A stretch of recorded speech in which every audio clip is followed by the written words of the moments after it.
যারা এক সময় ছিল ফুটবল বিশ্বের রাজা, যাদের নাম শুনলে প্রতিপক্ষ কাঁপত, যাদের পায়ের জাদুতে বদলে যেত পুরো ম্যাচের রং, আজ তারাই হয়ে উঠেছে ট্রলের খোরাক।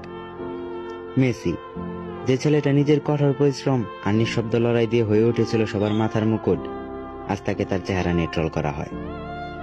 রোনালদো, যে নিজেকে বারবার প্রমাণ করে ইতিহাসের পাতায় নিজের নাম লিখিয়েছে, আজ সে একটা মিস করলেই বাজে ভাষায় অপমানিত হয়, যেন তার অতীতের সব অর্জন মুহূর্তে মুছে যায়। আর বাকি রইল নেইমার, ফুটবল মাঠের সেই মায়াবী শিল্পী, যাকে ইনজুরি ছোবল বারবার ছিঁড়ে ফেলেছে। সে আজ পঙ্গমার নামের তাচ্ছিল্যের উপাধি নিয়ে বেঁচে আছে।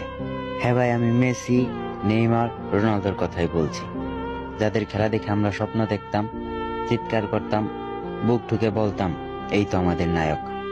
আজ সেই নায়করা আমাদের কণ্ঠে বিদ্রূপ শুনে যায়।